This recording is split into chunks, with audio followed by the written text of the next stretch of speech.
Hello, I'm Alan Lee. Welcome to Nzone Focus. The cultural mix in New Zealand has changed much over the last few decades. From being a largely unknown and conservative country, we've become a haven of opportunity for people looking for a better life, and often a more peaceful one than exists in many other countries around the world. But immigration per se can often be a very complex issue. The reality of arriving in the country of your dreams can also bring major challenges. Having to cope with a new language, new customs, and often a totally new way of life can lead to misunderstandings, especially between cultures. So how do we ensure that each culture is treated respectfully, whilst also respecting the unique people and qualities of Aotearoa? We're currently charged with keeping a weather eye over our rapidly changing melting pot is our special guest this week, and that's the Race Relations Commissioner, Dame Susan Devoy. Well, Dame Susan, thank you so much for joining us on the programme. Last week I heard Phil Goff describe the role of being leader of the opposition as a thankless and treacherous job which eventually takes its toll. Does your job as Race Relations Commissioner sometimes come a close second to that? Well, I think, people might think that, particularly I think if they look at the way that, my appointment was received among certain sectors of the population.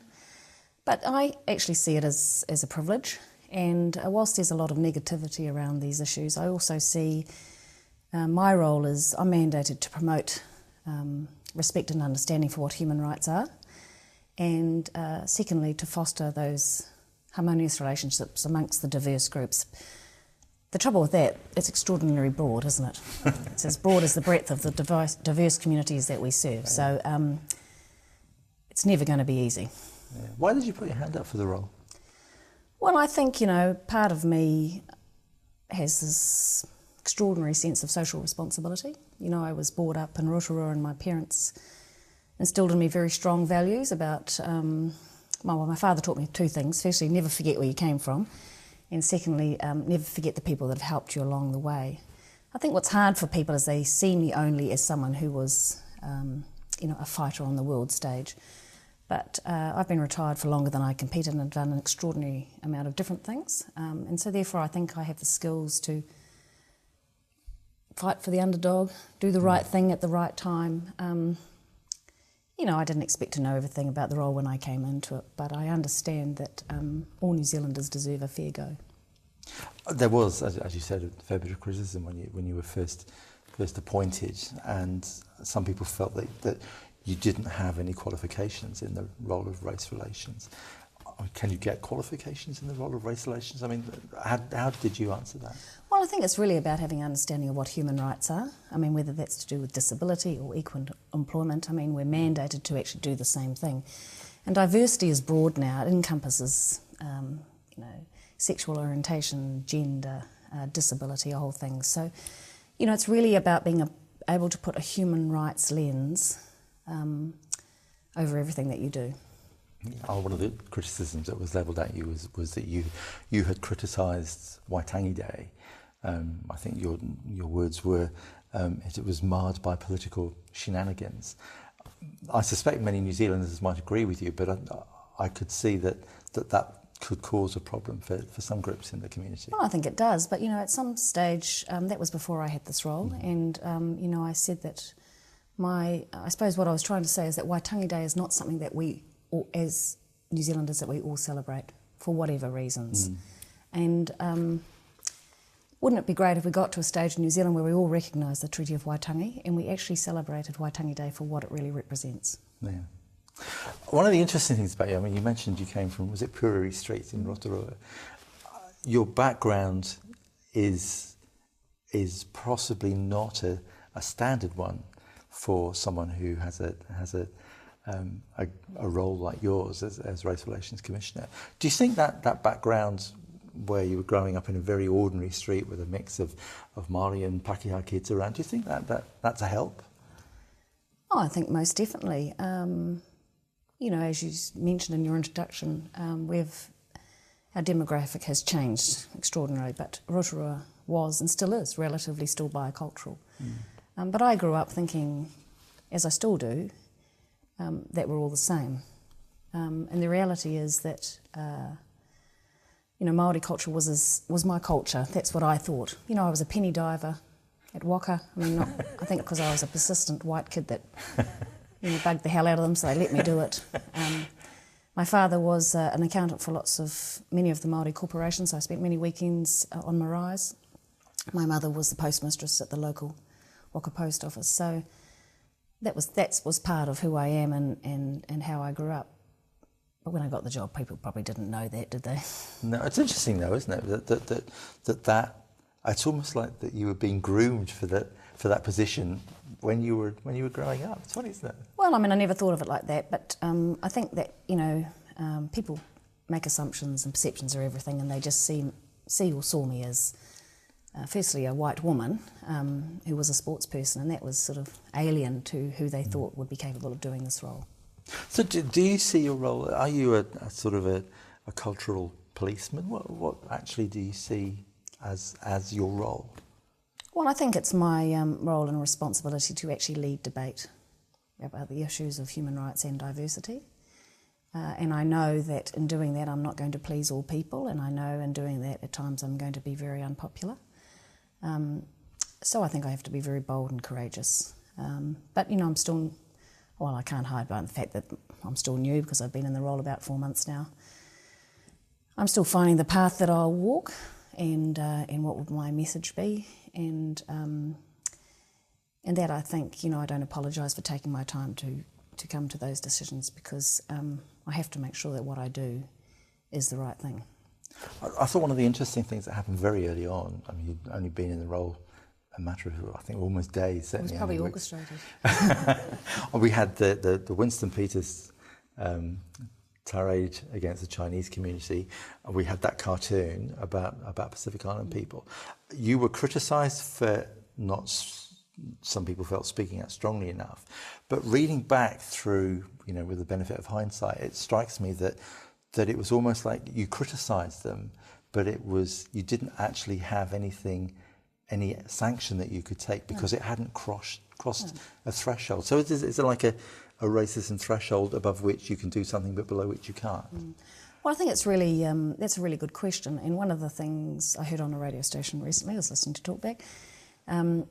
Not that I'd always listen to Talkback, especially when they're talking about yourself, but the announcer said that commissioners, not talking just generally about the human rights commissioners, but in general, privacy commission, whatever, have no teeth. And I think in instances like this where you don't prosecute or you can't hold people to account like that, people would agree with that. But I think that having a soft power doesn't mean you have no power at all. And I think, my responsibility is to, as the people who published the journalists said, the editors of the newspaper said they wanted to encourage debate. Well, that's a weak defence, really, for putting something out there that was, appalling and disgusting, and I hope that most New Zealanders found unpalatable. So that's where I have to comment. Although I can't comment on specific complaints because it's, they're private and impartial and whatever, I can still lead the debate that gets people actually thinking, and just because it's not unlawful doesn't make it right. Would it be helpful if you could say, right, okay, you're going to face a fine for publishing that? I mean, would a sanction help? Well, I don't think so. Are laws the deterrent for everyone? No, we see that. People offend and do whatever. This comes back to much more than the odd person having a rant or saying something. These are entrenched attitudes that people sometimes don't even know that they have, that they don't even identify that they're being racist. And I think that is where we need to, put our efforts into actually changing our culture. How do you do that? Because, I mean, it is, like you say, it ranges from the people who refuse to give Māori pronunciation to Māori place names to people who will actually discriminate. I mean, how do you... For many people, it isn't something that they think about. It's just, Well, I think it's not even that they think about it, they don't identify with it, and I think, lots of time we avoid using the word racism because it's not a very nice word. And I'm always amazed how offended people are if they're accused of racism. They think, not I, or there for the grace of God, that couldn't be me. And so they don't necessarily... identify with it. And I think that's a really strong position that I can come from, being a white woman of the majority culture at this present time, is actually getting people to say, well, if you've never experienced racial discrimination, how would you ever know how profoundly offensive it can be? And how would you know that some of the things that you do that you think are just funny or little jokes or are constantly degrading people. It's that phrase, isn't it? It's, I'm not a racist, but you must hear that all the time. Well, I just had a conversation with, Lee Ming that came with me from the Commission, who's an Asian New Zealander and grew up at school, and people would make comments and they would say, "Oh, but we don't mean you." You know what I mean? Because that humanises it. Yes. Yes. And I think, and I say to my own children who make comments, sometimes they don't even think about it. I said, well, imagine your friend if that's constantly what they endure every day of their lives, even if you think it's funny or someone else thinks it's funny. I'm just saying, and they have a friend, and I said, why do you think your friend wants to be white? Doesn't that say just how appalling it is? We have got an awful lot to talk about, so we'll take a quick commercial break, then we'll come back. And welcome back to Nzone Focus. My special guest this week is Race Relations Commissioner, Dame Susan Devoy. From the lessons, are there lessons that we can learn as a nation from seeing what other countries have done? Well, I think, we pride ourselves on having very good race relations in this country, and generally we do. And I think compared to a lot of other countries, we're extraordinarily fortunate that the changing demographic has worked so well. But there are still a lot of issues. And I think that's one of the reasons, because of our great race relations, that a lot of people want to come and live here. One of the issues is if you look at almost any set of statistics, Maori and Pacific Island people do worse than Pākehā in terms of health, economy, so many different areas. We pride ourselves on having a good race relations, and yet our own people are, there are two racial groupings who aren't doing as well.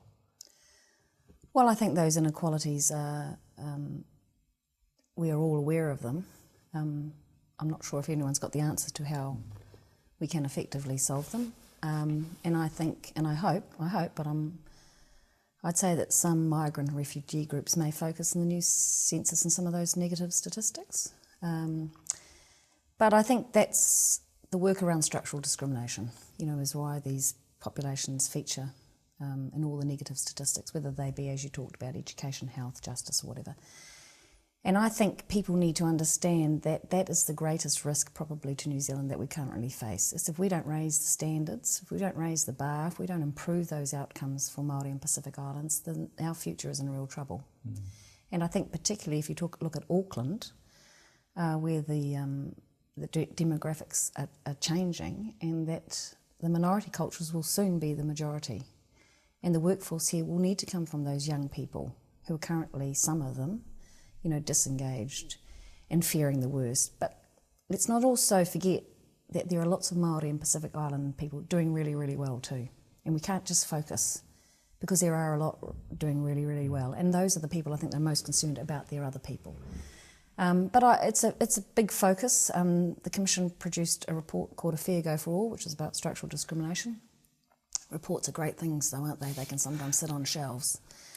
So really it's about one of the roles that I need to take is a lead role in making sure that those issues are debated at the very highest level. We do have a responsibility to influence duty bearers. And I think at the end of the day, those things are only going to change if they change at the very top. So do you actually do you have the ear of the Prime Minister? Can you actually go into government? Not exactly. I mean, more like it. Yeah, no. That must be frustrating though, that you'd feel you need to go to the top to say, look, we need to sort this out. And I mean, do you find that it's difficult to get your voice heard? Well, I think there's processes that you need to go through. I think you saw recently where the Commission submitted on the GCSB bill, and that, we need to exercise our independence. Sometimes, it's really hard when you're actually funded and you're a Crown entity. How do people not see you as the Crown? And how do you actually manifest it so that you are independent and you're sometimes holding the government to account? And at the end of the day, the structural discrimination needs to come from the very top, from governments, from political parties, from CEs of government agencies. I mean, those, if you understand whether they call it institutional racism or unconscious bias, decisions that have been made in the past, sometimes with the best intentions, have had the greatest impact on those people in particular. Let's talk a bit about immigration, because that, as you mentioned earlier on, people want to come to New Zealand, but it's not necessarily easy for them, is it? I mean, sometimes they're coming from a non-Western culture, and they come into New Zealand, which has, based on Judeo-Christian principles, it's probably seen by them as a Christian nation. It's certainly a Western democracy. How can we help them assimilate and feel that their culture is respected, but at the same time have our own culture respected as well? Well, I think that's, it's quite difficult, but there's a lot being done, especially around the Ministry of Social Development settling in programs. I was very fortunate this year to go to the welcome on the Kirikiri Rora Marae of the Afghani interpreters, and that was quite moving, really, quite overwhelming. But what I thought there was, why don't all newcomers be afforded that welcome, that understanding of our cultures and the whole process, and every migrant, every newcomer to our country, regardless of where they come from or the colour of their skin, it's a great start to actually understand what New Zealand's all about. And because I genuinely believe that in the treaty process, when it says it was a promise of two peoples to take the best care of each other, I mean, what I find talking to newcomers is that they understand the treaty better and they know that it's for all of us. I think the language barriers, all of those things, but again, a lot of people say to me, I don't mind immigrants, I don't mind people coming to our country, so long as they leave their culture at the door, it's okay, you've got to come to New Zealand, you've got to take all of it about. But I think if you go to citizenship ceremonies, you see people extraordinarily proud to be becoming Kiwis, but also extraordinarily proud and very fortunate to be allowed to maintain their own culture and identity, because we can have the best of both worlds. I mean, that's the tension there, isn't it? Is that there are some parts of other cultures which are not our way. In fact, some would actually be illegal in our country. And you want to welcome people, but at the same time, you don't want to weaken the respect for our own culture, which is unique as well. Well, I think that's really important. But I always find it interesting when you ask a lot of New Zealanders what they identify as their culture. That's a really interesting, and a lot of people see themselves as British. Yeah. It's really interesting. I'm not sure whether we've even come to that, who we really are as New Zealanders as well. But I think, most immigrants to New Zealand, they have a very good understanding that, we are a peaceful country, and that we will endeavour to do everything that we can to help them and become New Zealanders but maintain their own culture and identity. I think we need to be able to find a way to celebrate and acknowledge diversity, and rather than, a lot of these things are born out of fear of the unknown, or a lack of understanding, or an unwillingness to actually engage. And I think if you look back, all the festivals we have now, Diwali, the Chinese Lanterns Festival, 10 years ago or however long they weren't, we didn't see them. So the next, I hold a lot of hope that we have a great future in the next generation. It's fascinating, isn't it? It's almost the more we get all mixed up, the less it becomes an issue. I suppose in some ways you're almost trying to work yourself out of a job. Well, that would be nice. But I'm saying if it was that simple, we wouldn't need race relations commissioners. We probably wouldn't need any sort of commissioners, especially the ones with no teeth. You keep coming back to that, the fact that you don't have teeth. Do you think things would move faster if you could roar a little more? Well, I think it's not just about roaring. I think it's about, I'm a great believer that there's a lot of hooey and no doey. I think you need to have programs, campaigns, plans, whatever, really effective things that make a difference, that give you the credibility to actually speak out. I've looked at a lot of other countries, a lot of other human rights institutes, and see, what do they do, and whether it is effective or not. That's quite hard to measure. But in Australia, nobody's perfect. They have, I think, every day, everywhere, everyone. That's human rights to them. Or they have the sporting campaign that stops with me, and all these sorts of things. And I think I'd like to go down that track a little bit, perhaps, as to actually what we do, people that understand human rights get, and the disadvantaged minorities understand because we represent them, but it's the man in the street, the person walking down Queen Street or Lambton Quay, that we need to start engaging and move this denial and apathy towards these issues into something that's, you know, engaged and recognised and acted on. You are a very busy person, and I know we tried for quite a while to make sure that we could get you in today.